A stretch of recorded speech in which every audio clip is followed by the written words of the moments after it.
being one of Jehovah's Witnesses, being raised as one of Jehovah's Witnesses, we just thought we had the golden ticket, right? We were the chosen ones, you know? We were fortunate to be a part of Jehovah's one and true, first of all, to be serving the one and only true God, and then to be a part of his one and only true religion. We were so fortunate to have been a part of his group, right? To not have to find the truth in this system. Like, it was just our spiritual heritage, right? You know, I remember having a conversation with my aunt when I was about 19 years old. I was having doubts, and I went to visit her, and we started talking about some things. I started expressing some of the things that was on my mind. And it's funny when I look back on the conversation as an Exjw, someone that's learned the truth about the truth. I have two totally different perspectives on that conversation that we had when I was about 19 years old. But I remember asking, you know, so you mean to tell me you really think that everybody that's not a Jehovah's Witness, that they're gonna die? You know, and of course she would say, well, Jehovah knows their heart and this and that, you know, but, you know, yeah, God has given them an opportunity to join, to serve him. So if they haven't, by that time when the end comes, because the Bible say that this good news of the kingdom will be preached to all the inhabited earth, and then the end will come. And I'm like, but what if they didn't get preached to, though? I mean, I know not every single person probably got preached to and told about the Jehovah's Witnesses. And I mean, I probably started saying all kind of stuff, but I remember standing out. What my aunt said is that even if they possibly seen a Watchtower or a Awake magazine laying on the ground and didn't pick it up, then that was their opportunity right then. And, you know, it could have been laying by the garbage can. If they didn't pick it up, then that was their chance. And I never really remember feeling like that was fair. And even then I remember saying, like, well, what if they, you know, read the Bible and they, you know, they believed in God through the Bible, or, you know, and she's like, you know, the Watchtower bring out, and she was so ever convinced when saying this, you know, because it did bring this out. The Watchtower was saying this, or the Awake magazine. I'll put the references down below when I find it. But she was saying how the Awake magazine brings out that you will fall into darkness if you didn't have basically their literature, the Watchtower and Awake magazines, and all the so-called spiritual food that they were supposedly given to the organization over all these years at the proper time.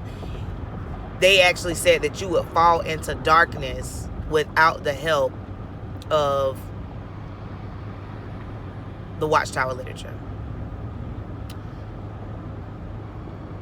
As if God, you know, this is his organization. He knew it would be this way, and basically we needed them to decode the Bible.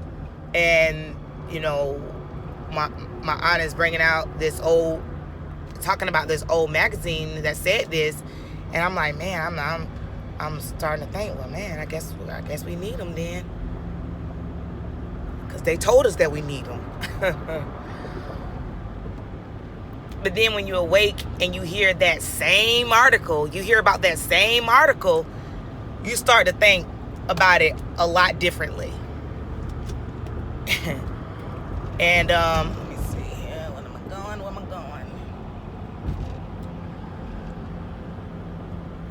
Start to think about it a lot differently, I tell you.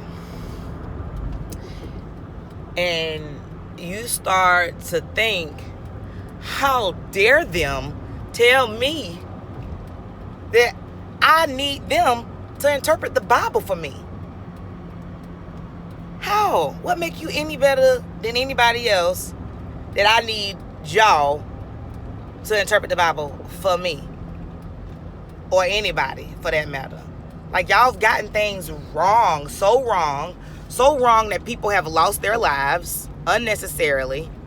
You know, whether it be, you know, because of their murderous blood doctrine, or because of them committing suicide, because of the evil shunning practices.